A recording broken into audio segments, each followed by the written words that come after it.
I climbed into my vehicle and pulled away, leaving Molly seated there, likely overwhelmed by a whirlwind of confusion and distress.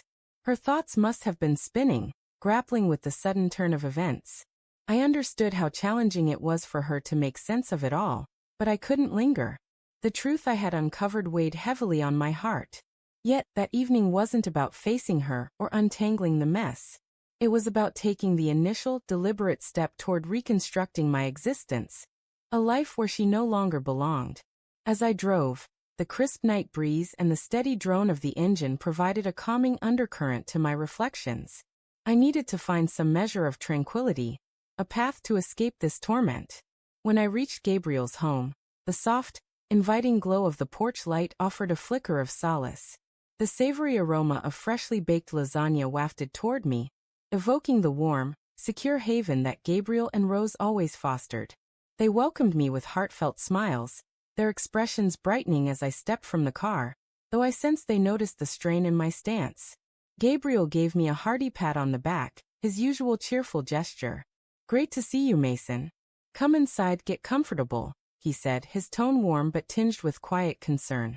Rose approached, extending a gentle hand, her smile tender and compassionate. Her glance conveyed she knew I wasn't there for idle chatter. "You seem like you've been through the ringer lately," she remarked, her voice soothing. "Come sit. Let's get some food in you." Their sincere kindness nearly made me forget, just for a moment, the turmoil I'd left behind. I followed them indoors, attempting to set aside thoughts of Molly and her betrayal, if only briefly. During dinner, I initially steered the conversation toward lighter topics, discussing work and my interest in joining Gabriel's crew. I probed him about what it was like to collaborate with him, and his aspirations for the team's future. But as the evening progressed, maintaining that facade grew increasingly difficult. The emotions churning within me were too intense to contain, and Rose, ever observant, sensed the change in my demeanor. She leaned forward, her tone soft yet resolute. "Mason, you don't have to open up if you're not ready, but we're here if you need to talk." I hesitated, the burden of my secret pressing down on me. I'd been bottling it up for days, perhaps weeks, and that night it felt ready to burst. With a deep breath, I placed my fork down, its clink against the plate piercing the otherwise cozy quiet. "It's Molly," I admitted, the words spilling out like a long-held confession. "She's been unfaithful, not just once but with several others." Gabriel paused, his fork hovering midair, his eyes widening in disbelief as his expression shifted to shock. "Mason, that's awful." "I'm so sorry," he said, his voice hushed. Rose reached across the table, resting a comforting hand on mine. "I can't fathom how much this hurts," she said gently, her voice brimming with compassion. I swallowed hard, struggling to stay composed. "It's worse," I went on, my voice quivering. "It's with Brad, my boss, and some of his buddies, including his son. I have evidence, but knowing it, seeing it, it's crushing." Gabriel's expression darkened at Brad's name. "Brad? I can't believe he'd stooped that low." Rose leaned closer, her gaze softening further. "Do you have anyone else to turn to, Mason? People who can support you besides us?" I shook my head, the sense of isolation deepening with each word. "Not really. That's partly why I'm here tonight. I needed to confide in someone who might get what I'm going through." Gabriel's tone was steadfast. "You've got a spot on my team, Mason. We'll sort out the details whenever you're ready." Rose chimed in. "And if you need someone to talk to, whether a professional or just a listener, I can help you find resources. We're here for you." Their support felt like a lifeline, something I hadn't realized I desperately needed until that moment. It dawned on me that I wasn't facing this alone. As the night continued, we talked about the practicalities of switching jobs and handling the collapse of my marriage. The burden remained heavy, but a spark of hope began to grow within me. I wasn't certain how things would unfold, but for the first time in ages, I felt there might be a way forward. When I returned home, the house was still. Molly had already retired for the night, and the silence felt stifling. I stood in the living room, absorbing the space we'd once shared, the life we'd built, and wondered how it had unraveled so thoroughly. Then I settled onto the futon, lay back, and gazed at the ceiling. The darkness around me echoed the weight in my chest. Tough conversations loomed, and I braced myself for them. The following day, I faced Molly, presenting the proof of her infidelity. And these? I demanded, my voice sharp and icy. Brad's not the only one, Molly. His son, his friends, strangers even. Did they take advantage of you, or did you dive into this willingly? Her face crumpled, tears streaming down her cheeks. I don't know how it spiraled this far, she whispered, her voice thick with remorse. It began with Brad, but then I couldn't stop. I felt trapped, ashamed.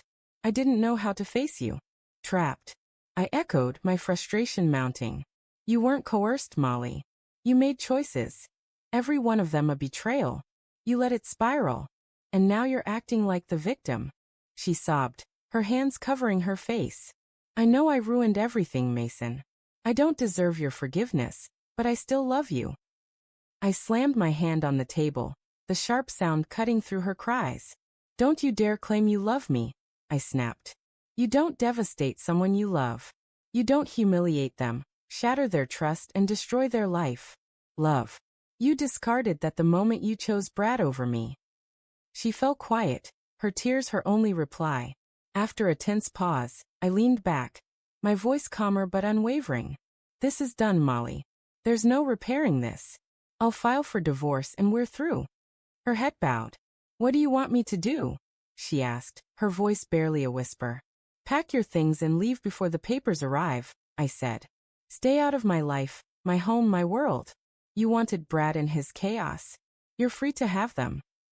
Her shoulders trembled as my words sank in. I'll go tomorrow, she murmured.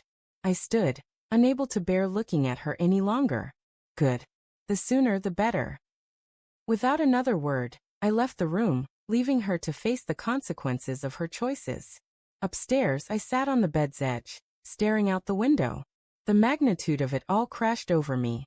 My marriage was over, my trust obliterated, and the woman I'd planned a future with was now a stranger. Yet, as the night wore on, a faint sense of relief emerged. I'd made my choice. I'd taken control. The path ahead was unclear, but for the first time in weeks, I felt clarity. The next day, I'd move forward, without Molly, without Brad, without their betrayal's weight. The collapse of my marriage had been a tempest of deceit, pain, and ruin. But as the storm began to clear, I stepped into a new phase. Molly's life had descended into turmoil, pulling Brad and others into her downfall. Their lies had shattered more than my marriage. They claimed lives. Yet, at her memorial, I realized something profound. Forgiveness and release weren't for others. They were for me, my way to find peace. Work at Empire kept me occupied, offering stability I hadn't felt in months. Gabriel became a mentor, guiding me through my new role. Rose's counseling sessions helped me rediscover parts of myself I'd thought were gone forever. I embraced fitness, took up martial arts, and revived old hobbies. Gradually, I was reclaiming myself. When Tracy invited me to happy hour, I hesitated. Opening up again felt foreign after everything, but I knew staying trapped in the past wouldn't lead to the life I wanted. So I agreed. That night at Hitchhikers, I found myself laughing with Tracy and the team, savoring drinks and the ease of good company. No strain, no deception, just carefree enjoyment. Tracy and I shared moments that surprised me, and for the first time in what felt like ages, I smiled authentically. Over the following weeks, Tracy and I grew closer. It started casually, coffee breaks, team lunches, drinks after work. But her warmth and kindness drew me in. She didn't dig into my past, though I knew she was aware of it. She simply saw me as Mason, someone she enjoyed getting to know. One evening, after we both stayed late at work, Tracy stopped by my desk. Fancy grabbing dinner? She asked, her eyes glowing with friendly warmth. I nodded, feeling a stir of something unfamiliar yet welcome. Yeah, I'd like that. As we walked out together, I realized I was ready to embrace new possibilities. Life had thrown challenges my way, but I was still standing, still moving forward. Tracy wasn't a substitute for Molly or anyone else. She was simply someone who sparked hope in me. And for now, that was enough.